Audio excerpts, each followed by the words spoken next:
Hello everyone. Welcome to the Eastern Shore Citizen Science Coastal Monitoring Network. In this space, we explore the keys to understanding, protecting, and managing our coasts in a resilient manner. This chapter is the sixth part of a 9-episode series dedicated to a fascinating topic, beach profiles. Now we will learn how to use the single-user beach profiler to measure the profile of our beach. It is very important to follow each step carefully to get the best results.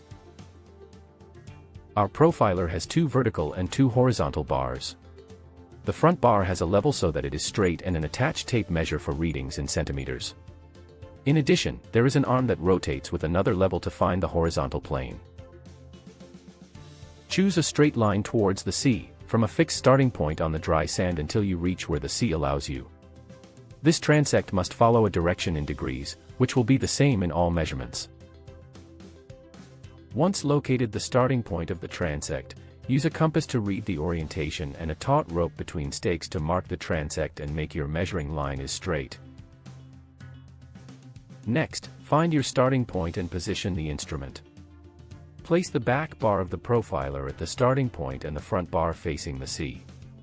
Check with the bubble level that the front bar is vertical. Now, rotate the moving arm until the bubble is in the center, that means it is horizontal. Write down the number you see in the front bar, it can be positive or negative.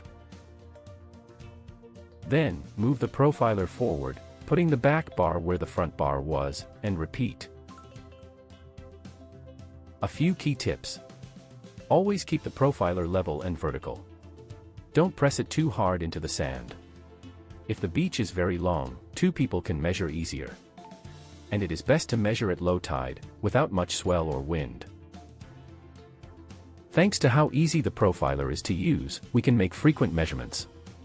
This is great for our citizen science programs. Every piece of information you collect helps us protect and better understand our beaches. Thank you for joining us in this episode, and remember to check on the other parts of the series.